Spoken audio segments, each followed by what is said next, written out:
চলুন একবার দেখে নিই ভারতবর্ষের ইতিহাসের কিছু কথা।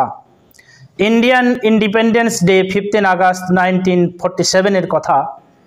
ভারতবর্ষ পরাধীনতা থেকে স্বাধীনতায় নিয়ে আসার জন্য বহু কষ্ট করে আমাদের প্রিভিয়াস নেতা জওহরলাল নেহেরু, শেখ আলী জিন্না, মৌলানা আবুল কালাম আজাদ ইত্যাদি ইত্যাদি প্রমুখ ব্যক্তিগণ এ ভারতবর্ষকে স্বাধীনতায় নিয়ে আসার জন্য বহু কষ্ট ক্লান্ত করে বিভিন্ন রকম সংগ্রামের মাধ্যম দিয়ে এ ভারতবর্ষকে স্বাধীনতায় নিয়ে আসেন। আমরা সেই ইতিহাসকে ভুলব না যে ভারতবর্ষ স্বাধীনতায় নিয়ে আসার জন্য হাজার হাজার লক্ষ লক্ষ মানুষের রক্ত ঝরেছে। যেই ভারতবর্ষ পরাধীনতায় এবং এই ভারতবর্ষ অনুশাসনের মাধ্যম দিয়ে ইস্ট ইন্ডিয়া কোম্পানি তথা ব্রিটিশ সরকার ভারতবর্ষের জনগণকে বিভিন্ন রকমভাবে কষ্ট ক্লান্ত দিয়ে বিভিন্ন রকমভাবে শাসন চালিয়ে এ ভারতবর্ষকে তারা ছারখার করেছে।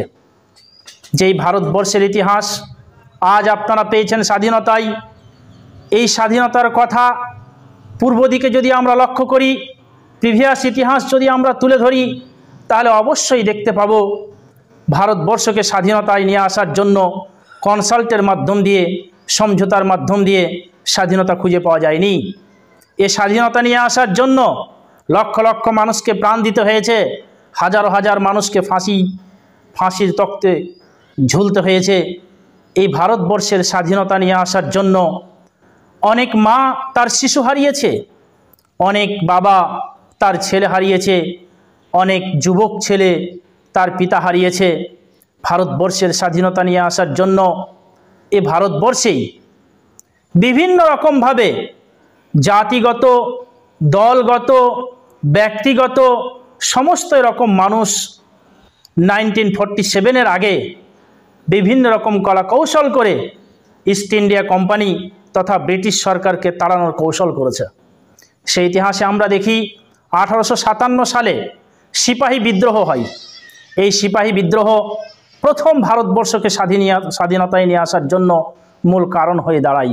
তারপরে 1863 সালে আরও একটি বিদ্রোহ হয়, যেই বিদ্রোহের মাধ্যমে ব্রিটিশ সরকারকে জানিয়ে দেওয়া হয় আমরা ভারতবর্ষ স্বাধীনতা চাই, আমরা ভারতবর্ষ আমাদের মতো করে গড়তে চাই, আমরা ভারতবর্ষ আমাদের স্বরাজ গড়ব, আমরা ভারতবর্ষ আমাদের নিয়ম মাফিক চলব, এ কথা তাদের জানিয়ে দেওয়া হয়।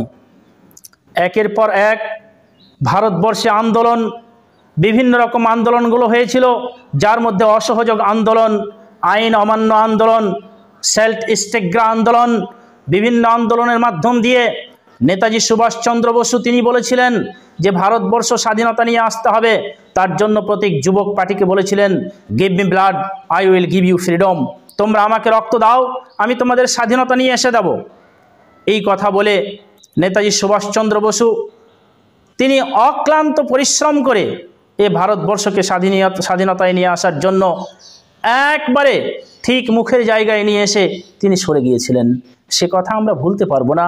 আজ সে কথাই বলি যে ভারতবর্ষকে স্বাধীনতায় নিয়ে আসার জন্য জওহরলাল নেহেরু, শেখ আলী জিন্না, মৌলানা আবুল কালাম আজাদ, ভীমরাও রামজি আম্বেদকর এনারা সকলেই যখন জোরপূর্বক আন্দোলন চালু করলেন, 1905 খ্রিস্টাব্দে বঙ্গভঙ্গ আন্দোলন চালু করলেন।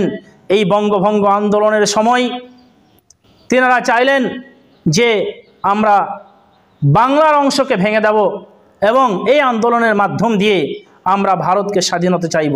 মূল দুটো অঞ্চলকে, মূল দুটো রাজ্যকে কেন্দ্র করেই প্রথমে আন্দোলন চালু হয়। তার একটি ছিল পাঞ্জাব, অপরটি ছিল বাংলা। এই বাংলা এবং পাঞ্জাবকে কেন্দ্র করে ভারতের স্বাধীনতা বিষয়টিকে প্রথমত আলোচনা চালু করা হয়। এই আলোচনার মাধ্যম দিয়ে একের পর এক 1905 সাল থেকে নিয়ে 1911 সাল পর্যন্ত বঙ্গভঙ্গ আন্দোলন করা হয়, কিন্তু 11 সালে এসে বঙ্গভঙ্গ আন্দোলনটিকে রদ করে দেওয়া হয়। তারপরে বিভিন্ন রকম আলোচনার মাধ্যম দিয়ে মুজাফফরপুরে কিংসফোর্ডকে হত্যা করার জন্য ভারতবর্ষের দুই সিপাহী, দুই বিদ্রোহ ব্যক্তি, তেনারা গেলেন মুজাফফরপুরে গিয়ে কিংসফোর্ডকে গুলি করে হত্যা করা হলো। এই চিন্তা ভাবনা নিয়ে তারা যেমনই গুলি ছেড়েছে, তাদের গুলি কিংসফোর্ডকে না লেগে গুলিটি অন্য সাইডে চলে গেল এবং কিংসফোর্ড বেঁচে গেল। পরবর্তী সময়ে তাদের উপরে আক্রমণ করে ক্ষুদিরাম বসুকে ধরানো হলো। বাকি একজন চলে গেল। এই ক্ষুদিরাম বসুকে ধরার পরে তাকে ফাঁসিতে দেওয়া হয়। তারপরে একের পর এক বিদ্রোহ এবং বিক্ষোভ জেগে ওঠে, যা অসহযোগ আন্দোলন, আইন অমান্য আন্দোলন, সেল্ট ইস্টেগ্রা এ সমস্ত নামে পরিচিত হয়। 1929 সালে স্বরাজ দেশ বলে আমাদের স্বাধীনতা ভারতবর্ষকে নিয়ে আসার জন্য সমস্ত কোম্পানি এবং সমস্ত রাজনৈতিক দল একত্রিত হয়ে ভারতবর্ষকে স্বাধীনতা ঘোষণা দেয়। কিন্তু তখন পর্যন্ত ভারতবর্ষ পরাধীনতার বিরাজ করে। এই পরাধীনতার অবস্থায় 1929 সালে 26শে জানুয়ারি পতাকা উত্তোলন করা হয় যে ভারতবর্ষ স্বাধীনতা পেয়েছে। কিন্তু ব্রিটিশ সরকার তখন পর্যন্ত ভারতবর্ষকে স্বাধীনতা দেয়নি। তারা বললেন, আমরা 1948 সালের জুন মাসে ভারতবর্ষ স্বাধীনতা দেব, তার আগে পর্যন্ত ভারতবর্ষ তোমাদের স্বাধীনতাই দেব না। একের পর এক আন্দোলন করতে করতে 1942 সালে তারা আন্দোলনে গেল। ভারত ছাড়ো বলে আন্দোলন হলো, অর্থাৎ ব্রিটিশ সরকারকে বলানো হলো তোমরা ভারত পরিত্যাগ করো, ভারত আমাদের স্বরাজভূমি, ভারত আমরা শাসন করব। এই বলে 1942 সালে ভারতবর্ষ অর্থাৎ ভারত ছাড়ো আন্দোলন, গো ব্যাক ইন্ডিয়া বলে তারা স্লোগান চালু করল। 1942 সালে তীব্র আকার ধারণ করার ফলে ইস্ট ইন্ডিয়া কোম্পানি ভারত ছাড়ার মনস্থ গ্রহণ করল। তাই তারা একের পর এক 1947 সালের 15ই আগস্ট ভারতবর্ষকে স্বাধীনতা দিতে বাধ্য হলো। আজ আপনাদের বলি, ভারতবর্ষ স্বাধীনতা পেল 1947 সালে। 1942 সালের পরে ভারতবর্ষকে দ্বিখণ্ডিত করার জন্য সাম্প্রদায়িকতার এক চিহ্ন এঁকে দিয়ে গেল ব্রিটিশ সরকার। তারা বলল, তোমরা ভারতবর্ষ স্বাধীনতা চাইছো, কিন্তু এ ভারত ভূমিতে বসবাস করেন হিন্দু, মুসলিম, জৈন, খ্রিস্টান সকলে। তবে ভারতবর্ষে যদি এই রকম বসবাস থাকে তাহলে একটি দেশ থেকে সুবিধাজনক হবে না, তোমাদের জন্য দুটো দেশ করতে হবে, একটি হবে মুসলিমদের জন্য, অপরটি হবে হিন্দুদের জন্য। এই আন্দোলন, এই কথাকে সামনে রেখে হিন্দু মুসলিম দাঙ্গা শুরু হলো, সাম্প্রদায়িকতা শুরু হলো। শেখ আলী জিন্না বলল, তাহলে আমরা মুসলিম দেশ একটি কি করব, স্বাধীনতাই নিয়ে আসব। অপরপক্ষে নেতাজি সুভাষচন্দ্র বসু, জওহরলাল নেহেরু ইত্যাদি প্রমুখ ব্যক্তিগণ তেনারা বললেন, আমাদের ভারতবর্ষ তবে হিন্দুস্তান নামে স্বাধীনতা অর্জন করবে। এ বলে ভারতবর্ষের ইতিহাসে দুটো সাম্প্রদায়িকতা দেখা দিল। 1947 সালে 14ই আগস্ট ভারতবর্ষে স্বাধীনতা নিয়ে আসবে বলে সকলেই দিল্লিতে উপস্থিত হলেন।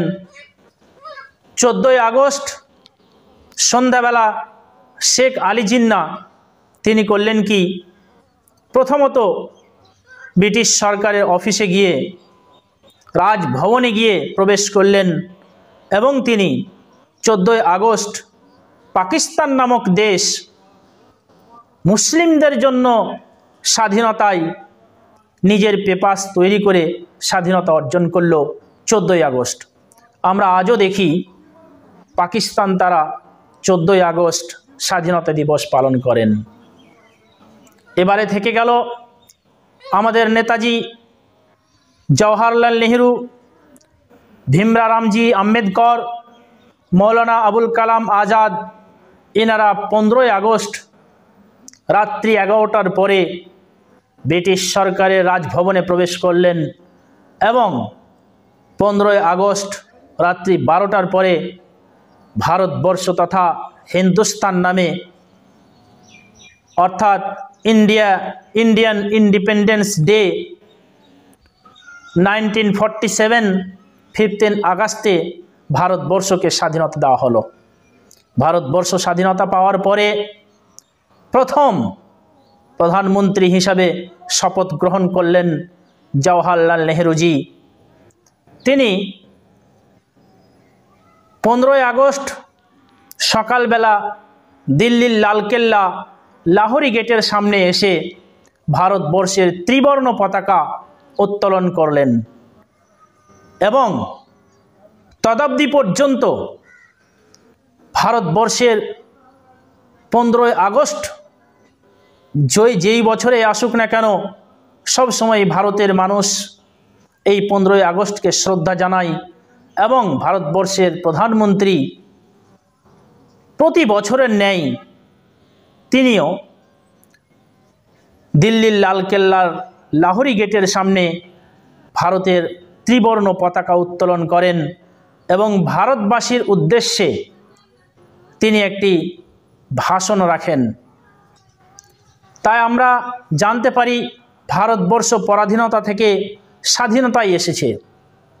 তবে কি আজ আমরা সে স্বাধীনতা পেয়েছি যেই স্বাধীনতার কথা আমাদের গুরুজন জওহরলাল নেহরু, মৌলানা আবুল কালাম আজাদ, মৌলানা শওকত আলী, শেখ আলী জিন্নাহ ইত্যাদি প্রমুখ ব্যক্তিগণ বলে গেছেন, সেই স্বাধীনতা কি আজ আমরা পেয়েছি?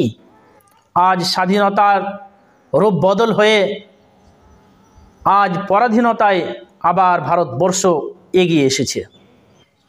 যেই স্বাধীনতার কথা আমরা যখনই শুনি তখন আমাদের অন্তর কেঁপে ওঠে যে আমরা ভারতবর্ষে স্বাধীনতায় আছি, কিন্তু আমাদের বাকশক্তির স্বাধীনতা হারিয়ে ফেলেছি, আমাদের কর্মজীবনের স্বাধীনতা হারিয়ে ফেলেছি, আমাদের সাম্প্রদায়িক স্বাধীনতা হারিয়ে ফেলেছি, আমাদের জাতিগত জনগোষ্ঠীর সম্প্রদায়ের স্বাধীনতা হারিয়ে ফেলেছি। আমরা আজ শুধু আছি ভারতবর্ষে পরাধীনতার মতো হয়ে।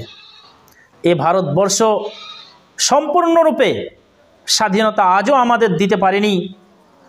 আমরা আশা করি যদি এ ভারতবর্ষ স্বাধীনতায় আসে তবে আজ যুব সমাজের অত্যন্ত প্রয়োজন আছে। যুব সমাজ যদি এগিয়ে আসে তবেই আমাদের ভারতবর্ষ স্বাধীনতা সম্পূর্ণরূপে অর্জন করবে, নচেত ভারতবর্ষের স্বাধীনতা সম্পূর্ণরূপে অর্জন করা সম্ভব নয়। আজ আপনারা লক্ষ্য করবেন ভারতবর্ষকে স্বাধীনতা নিয়ে আসার পরে ঘুষখোর আমলা, ঘুষখোর রাজনৈতিক নেতা, সাংসদ, এমপি, এমএলএ সকলেই এ ভারতবর্ষকে ঝাঁঝরা করেছে। শিক্ষিত বেকার যুবকদের হাত থেকে বহু টাকা কালেকশন করে তারা রাজপ্রাসাদ তৈরি করেছে।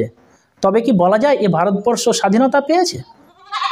এ ভারতবর্ষ তখন ওই স্বাধীনতা পেয়েছে বলা যাবে যখন শিক্ষিত যুবক সমাজ নিজের কর্মজীবন খুঁজে পাবে, যখন একজন চাষি তার চাষের উপযুক্ত সমস্ত রকমের ব্যবস্থাপনা সরকার তাকে দিতে পারবে, একজন মহিলা যখন ধর্ষিতার হাত থেকে বেঁচে যাবে, একজন মাজলুম যখন তার অন্যায়ের জায়গা খুঁজে পাবে, তখনই এ ভারতবর্ষ স্বাধীনতা সম্পূর্ণরূপে অর্জন করবে, নচেত ভারতবর্ষ স্বাধীনতা সম্পূর্ণরূপে অর্জন এ পর্যন্ত করতে পারেনি এটা বলে আশা করি।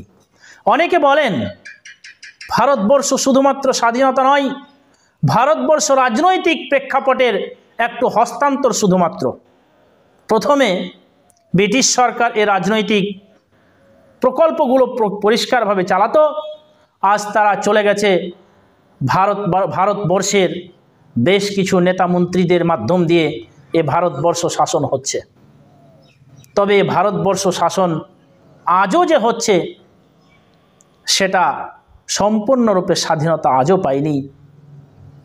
আমরা ভারতবর্ষের স্বাধীনতার কথা যদি লক্ষ্য করি তবে দেখতে পাব যে ভারতবর্ষ যখন পাকিস্তান এবং হিন্দুস্তান ডিভাইড করা হলো হিন্দু মুসলিমদের নিয়ে, তখন বলানো হয়েছিল যে হিন্দুদের জন্য ভারতবর্ষ অর্থাৎ হিন্দুস্তান হবে, মুসলিমদের জন্য পাকিস্তান হবে। তখন সীমাবদ্ধ করা হয়েছিল।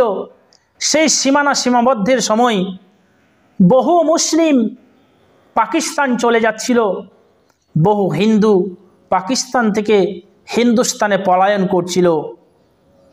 সেই সময় লক্ষ লক্ষ কোটি কোটি জনসাধারণকে প্রাণ দিতে হয়েছিল।